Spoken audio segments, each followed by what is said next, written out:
The idea sounded simple enough. 5 professional Roblox developers, 24 hours. One completely unhinged dream game that existed only inside my head 5 minutes before the challenge started. I figured the whole thing would either end with the greatest Roblox experience I've ever played, or with 5 exhausted developers collectively deciding I should never be allowed to have creative freedom again. Honestly, both outcomes felt equally realistic. So I gathered 5 developers with completely different specialties. One specialized in scripting, another built insane environments, another focused on UI, another handled animations, and the last one somehow managed to make Roblox games look far more expensive than they had any right to. The challenge was simple. Build my dream game in exactly 24 hours. No extensions, no excuses, no disappearing for a mysterious internet issue that somehow lasted 6 hours. Once the timer started, there was no turning back. The only problem was that I hadn't exactly explained what my dream game was, because, to be completely honest, I hadn't figured it out yet either.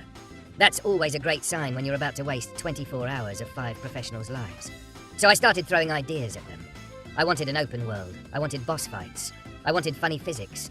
I wanted pets that actually mattered instead of following you around like emotionally supportive furniture. I wanted progression that felt rewarding, without requiring 14 straight hours of clicking on rocks. I wanted secrets hidden everywhere.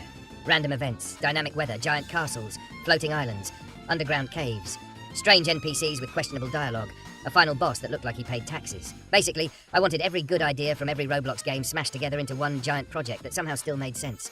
They stared at me for a few seconds. Not because they didn't understand. They understood perfectly. They were simply calculating whether it was still socially acceptable to walk away from the challenge. Eventually, somebody nodded. Another developer opened Blender. Another one launched Studio. The countdown officially began. Hour 1 looked surprisingly calm. Everybody had a plan. Everybody had confidence. Whiteboards filled up with concepts. Discord calls became organized. The map developer immediately blocked out the terrain while the programmer started laying down core systems. The UI designer built clean menus almost immediately, which honestly made me suspicious because nobody finishes UI that fast unless they're secretly a robot. The animator already had player movement looking smoother than half the games I've played recently. Everything looked perfect, which usually means disaster is scheduled for later. By hour 3, reality started knocking. Feature lists grew faster than progress bars. Every new idea required 3 other systems to exist first. One script broke another script. Someone accidentally deleted half the terrain. Somebody else imported an asset upside down for reasons nobody could explain. At one point, an entire mountain disappeared because a single value somehow became negative. Nobody questioned the math anymore. We simply accepted that physics had resigned from the project. I decided the best contribution I could make was walking around asking incredibly helpful questions like, "How's everything going?" Which is developer language for, "Please stop talking before I unplug my computer." The scripting developer looked at me with the expression of someone who had seen dimensions beyond human comprehension. Apparently, networking systems aren't as simple as dragging a button into the workspace. I was shocked. Completely shocked. Meanwhile, the builder had transformed an empty baseplate into something that already looked better than most Roblox showcases I'd seen. Giant cliffs overlooked forests packed with custom trees. Rivers connected to waterfalls that actually flowed correctly. There were villages tucked into hillsides, hidden ruins beneath giant bridges, and enough detail to make exploration feel worthwhile. The scary part was that this was still considered unfinished. The animator somehow made the player sprint, climb, dodge, roll, attack, and interact with objects without everything looking stiff. Watching the character move suddenly made my own Roblox avatar feel like it had forgotten how knees worked. Then came the first major catastrophe. One of the core combat scripts completely collapsed. Every enemy immediately spawned on top of each other and launched into the sky like they'd collectively decided gravity was optional. Bosses started spinning. NPCs floated into space. Health bars duplicated infinitely. Coins exploded across the map. It looked less like an RPG and more like the world's strangest fireworks display. Nobody panicked. At least not externally. Internally, there was enough stress to power a small city. After about 40 minutes of debugging, someone found the issue. One missing line. One tiny mistake. That's coding in general. You spend hours questioning your intelligence only to discover you forgot a bracket somewhere 3,000 lines ago. Crisis temporarily avoided. Around hour 8, everyone entered that dangerous stage where confidence turns into caffeine. Empty energy drink cans multiplied across every desk. Conversations became shorter. Typing became louder. Every successful feature was celebrated like somebody had landed on Mars. The inventory system finally worked. Huge victory.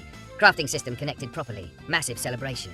Dynamic weather transitioned correctly. Somebody almost applauded. I decided to test the current build. It was interesting. I spawned inside a rock. The camera immediately rotated upside down. I somehow picked up a sword before I had hands.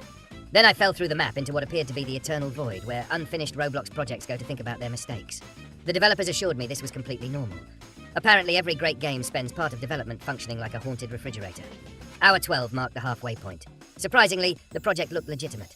We had quests, enemies, NPC dialogue, loot, boss arenas, interactive environments, working shops, a beautiful map, sound effects, music, particle effects. Even the menus looked polished. If you'd shown me this build without context, I would have guessed it had taken weeks. The problem was that my original list of ideas had approximately doubled since the challenge began, because apparently I suffer from feature inflation. Every 5 minutes I'd walk over and say something brilliant like, what if there was also fishing? Or, what if players could tame dragons? Eventually somebody muted me. Fair enough. By hour 16, exhaustion became visible. Simple problems suddenly felt impossible. One developer spent 15 minutes trying to figure out why a door wouldn't open before realizing he had been testing the wrong door the entire time. Another accidentally replaced an important script with an older version and immediately entered the 5 stages of grief. Somehow, they recovered. Professional developers are built differently. They possess the unique ability to stare at error messages for 2 hours before casually fixing everything with 6 keyboard presses. I don't understand it. I don't question it. I simply respect it. The visual improvements kept coming. Lighting transformed daytime into something genuinely beautiful. Sunset covered the map with warm colors. Rainstorms rolled across the mountains. Fog drifted through forests. Torches flickered inside abandoned ruins. Suddenly, the world felt alive instead of assembled. Tiny environmental details made a massive difference. Birds flew overhead. Leaves moved with the wind. Water reflected nearby cliffs. Small things individually. Huge impact together. Then we reached the boss fight. This was supposed to be the highlight. The giant final guardian stood several stories tall with multiple attack phases, cinematic animations, custom music, and enough particle effects to briefly convince my graphics card to start negotiating employment benefits. We entered the arena. The cutscene played perfectly. The music kicked in. The boss raised its weapon dramatically, then immediately walked backwards off the platform and eliminated itself. Absolute cinema. Nobody even reacted anymore. Somebody quietly sighed, fixed the navigation mesh, and 30 minutes later, the fight worked flawlessly. That's development in one sentence. Disaster first. Solution second. The final stretch became a race against time. Audio balancing, bug fixing, optimization, UI polish, animation blending, every remaining minute mattered. The developers stopped thinking about new features and focused entirely on making existing ones stable. Smart decision. A polished smaller game always beats a broken giant one. I kept wandering through the world, finding details I'd never noticed before. Hidden treasure caves, secret NPC dialogue, parkour shortcuts, collectibles tucked behind waterfalls, Easter eggs referencing classic Roblox games. There was even a mysterious cave with absolutely nothing inside, which somehow made everyone want to explore it even more. That's good level design. Players invent their own mysteries. With 2 hours remaining, the build finally reached the point where everything connected naturally. Quests flowed into exploration. Exploration rewarded crafting materials. Crafting improved combat. Combat unlocked new areas. Everything reinforced everything else. The game finally had an identity instead of simply being a list of cool mechanics. The final hour felt strangely quiet. Nobody wanted distractions. Keyboards echoed non-stop. Every bug report became another sprint. Every successful fix pushed the finish line closer. Then, finally, the timer hit 0. Everybody stopped. 24 hours. Done. We loaded into the completed build together. This time, there were no upside-down mountains. No floating villages. No immortal chickens. Everything worked. Well, almost everything. That's software. There's always one bug hiding somewhere waiting for the worst possible moment. We explored the world together. The opening village welcomed players naturally. Quests introduced mechanics without feeling like homework. Exploration constantly rewarded curiosity. Combat felt responsive. Boss fights looked spectacular. The progression loop encouraged experimentation instead of repetitive grinding.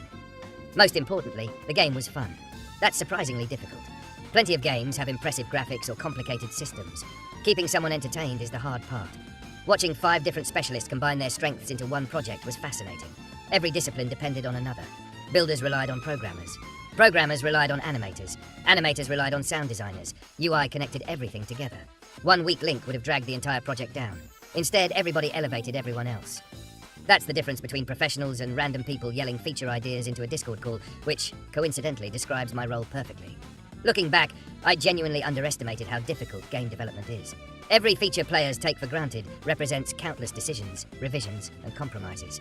That treasure chest in the corner probably broke 12 unrelated systems before finally working. That smooth animation probably existed in 20 terrible versions first. That clean menu likely replaced 3 ugly ones nobody will ever see. The finished experience hides thousands of invisible victories. By the end of the challenge, I realized my original dream game wasn't actually the point. The real story was watching talented developers take an impossible collection of ideas, survive 24 hours of bugs, crashes, broken scripts, disappearing terrain, sleep deprivation, questionable design choices, and my non-stop suggestions, then somehow transform the chaos into something people would genuinely want to play. That's impressive. The bugs were funny. The setbacks were inevitable. The victories felt earned. And if I'm ever tempted to tell a developer, this feature should only take 5 minutes, Somebody has permission to show me the footage of this challenge as a reminder that those 5 minutes somehow always become 5 hours.